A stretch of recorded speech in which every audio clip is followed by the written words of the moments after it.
पहचान मैटर नहीं करता, मेरे लिए मेरा बुर्का मेरी पहचान मैटर करती है। पहले ये कह रहे हैं कि दुपट्टा के अलावा जाओगे, आपको दुपट्टा हटाना पड़ेगा। फिर मैम आके कह रही नहीं, बुर्का भी खोलना पड़ेगा।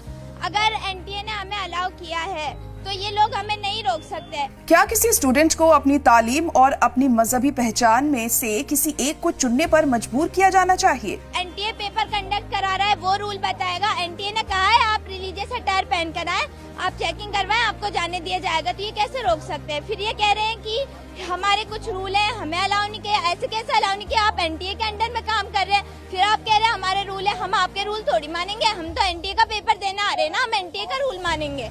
राजस्थान के अजमेर से एक ऐसा मामला सामने आया है जिसने एक बार फिर तालीम, मजहबी पहचान और एग्जामिनेशन सिस्टम पर कई सवाल खड़े कर दिए हैं।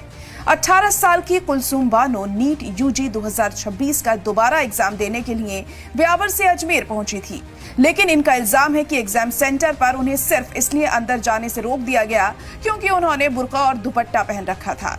कुलसूम का कहना है कि नेशनल टेस्टिंग एजेंसी यानी एनटीए ने उन्हें इस लिबास में एग्जाम देने की इजाजत दी है। उन्होंने बताया कि 3 मई को हुए पिछले एग्जाम में भी उन्होंने यही पहना था और उस वक्त किसी ने कोई एतराज नहीं किया था। सर, मैं नीट का पेपर देने आई हूँ, ब्यावर से आई हूँ मैं।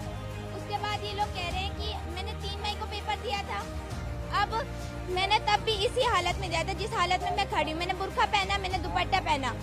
कुलसूम के मुताबिक पहले उनसे दुपट्टा हटाने के लिए कहा गया और बाद में बुर्का उतारने का दबाव बनाया गया। इससे परेशान होकर उन्होंने कहा कि अगर उन्हें अपने बुर्के के साथ एग्जाम देने की इजाजत नहीं दी जाती तो ये इम्तिहान वे नहीं देंगी। कुलसूम ने जज्बाती होते हुए कहा, 17-18 साल की बच्चियों को परेशान किया जा रहा है, उनके मुस्तकबिल के साथ खेला जा रहा है।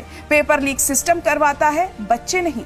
अगर मैं एग्जाम दूंगी तो अपने हिजाब और बुर्के के साथ दूंगी, वरना नहीं दूंगी। अगर मैं पेपर दूंगी तो इसके साथ दूंगी, नहीं अगर इन्होंने मुझे अलाउ नहीं किया तो मैं पेपर नहीं दूंगी। और ये मेरी मेरी शिकायत है ये सिस्टम के साथ कि हमारा सिस्टम इतना नीचे गिरा हुआ है कि उन्हें बच्चों के फ्यूचर के साथ खेलना पड़ रहा है। हम शर्म आनी चाहिए इन लोगों को कि ऐसे 18 साल के बच्चों के साथ ही खेल रहे हैं और उनके फ्यूचर के साथ खेल रहे हैं और फिर ये कहते हैं कि आपको अलाउ नहीं किया जाएगा। एक तरफ लाखों स्टूडेंट्स अपने बेहतर मुस्तकबिल के लिए मेहनत करते हैं तो वहीं ऐसे वाकयात कई परिवारों को मायूस कर देते हैं।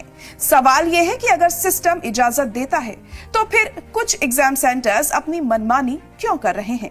क्या किसी स्टूडेंट को अपनी तालीम और अपनी मजहबी पहचान में किसी एक को चुनने पर मजबूर किया जाना चाहिए?